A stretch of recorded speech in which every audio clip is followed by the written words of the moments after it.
During my childhood, my family was like a drop of water in a vast river, never remaining in one location for long. We settled in Rhode Island when I was 8, and there we remained until I went to college in Colorado Springs. Most of my memories are rooted in Rhode Island, but there are fragments in the attic of my brain which belong to the various homes we have lived in when I was much younger. Most of these memories are unclear and pointless. Chasing after another boy in the backyard of a house in North Carolina, trying to build a raft to float on the creek behind the apartment we rented in Pennsylvania, and so on. But there is one set of memories which remains as clear as glass, as though they were just made yesterday. I often wonder whether these memories are simply lucid dreams produced by the long sickness I experienced that spring, but in my heart, I know they are real. We were living in a house just outside the bustling metropolis of New Vineyard, Maine, population 643. It was a large structure, especially for a family of 3. There were a number of rooms that I didn't see in the 5 months we resided there. In some ways, it was a waste of space, but it was the only house on the market at the time, at least within an hour's commute to my father's place of work. The day after my 5th birthday, attended by my parents alone, I came down with a fever. The doctors said I had mononucleosis, which meant no rough play, and more fever for at least another 3 weeks. It was horrible timing to be bedridden. We were in the process of packing our things to move to Pennsylvania, and most of my things were already packed away in boxes, leaving my room barren. My mother brought me ginger ale and books several times a day, and these served the function of being my primary form of entertainment for the next few weeks. Boredom always loomed just around the corner, waiting to rear its ugly head and compound my misery. I don't exactly recall how I met Mr. Widemouth. I think it was about a week after I was diagnosed with mono. My first memory of the small creature was asking him if he had a name. He told me to call him Mr. Widemouth because his mouth was large. In fact, everything about him was large in comparison to his body. His head, his eyes, his crooked ears. But his mouth was by far the largest. "You look kinda like a Furby," I said as he flipped through one of my books. Mr. Widemouth stopped and gave me a puzzled look. Furby? What's a Furby? He asked. I shrugged. You know. The toy. The little robot with the big ears. You can pet and feed them, almost like a real pet. Oh.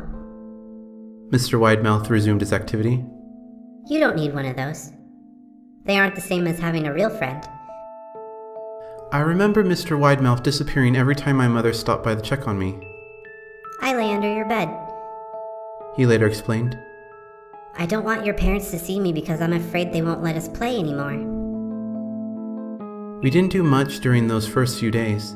Mr. Widemouth just looked at my books, fascinated by the stories and pictures they contained.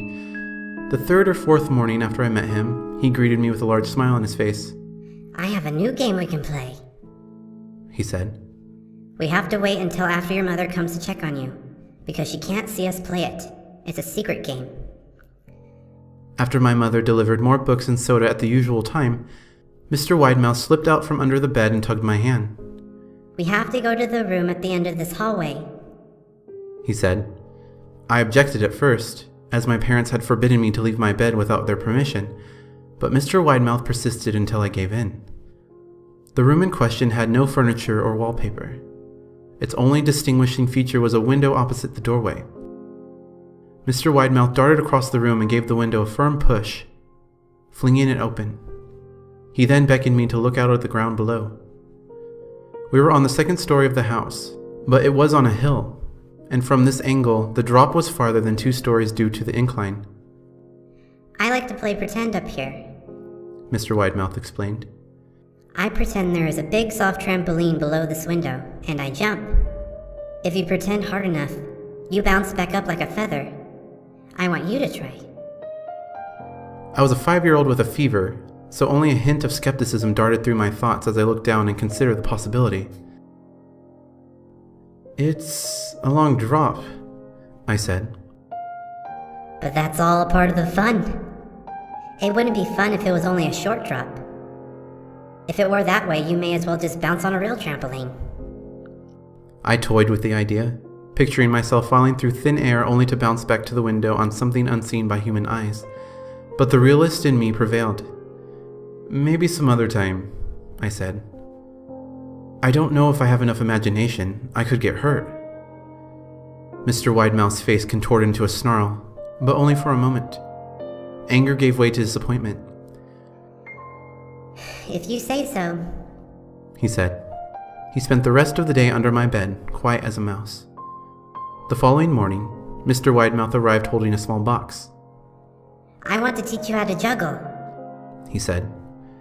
"Here are some things you can use to practice before I start giving you lessons." I looked in the box. It was full of knives. "My parents will kill me!" I shouted, horrified that Mr. Widemouth had brought knives into my room, objects that my parents would never allow me to touch. "I'll be spanked and grounded for a year!" Mr. Widemouth frowned. "It's fun to juggle with these. I want you to try it." I pushed the box away. "I can't. I'll get in trouble. Knives aren't safe to just throw in the air." Mr. Widemouth's frown deepened into a scowl.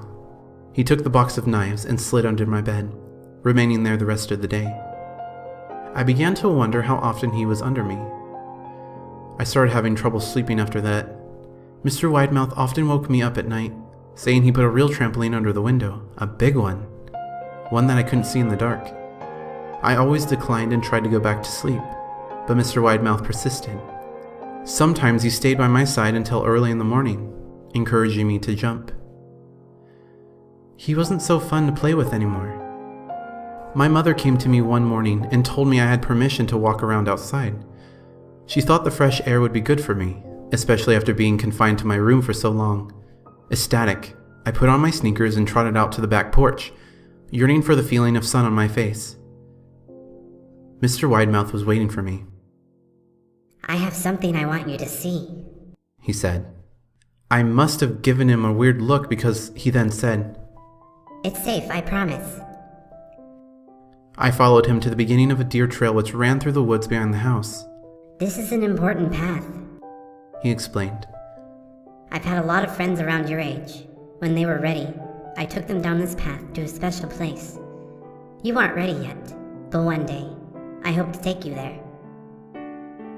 I returned to the house, wondering what kind of place lay beyond that trail. 2 weeks after I met Mr. Widemouth, the last load of our things had been packed into a moving truck. I would be in the cab of that truck, sitting next to my father for the long drive to Pennsylvania.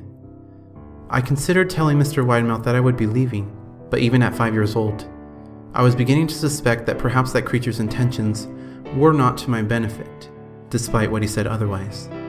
For this reason, I decided to keep my departure a secret. My father and I were in the truck at 4 a.m. He was hoping to make it to Pennsylvania by lunchtime tomorrow with the help of an endless supply of coffee and a 6-pack of energy drinks. He seemed more like a man who was about to run a marathon rather than one who was about to spend 2 days sitting still. "Early enough for you?" he asked. I nodded and placed my head against the window, hoping for some sleep before the sun came up. I felt my father's hand on my shoulder. "This is the last move, son, I promise. I know it's hard for you, as sick as you've been. Once Daddy gets promoted, we can settle down and you can make friends." I opened my eyes as we backed out of the driveway.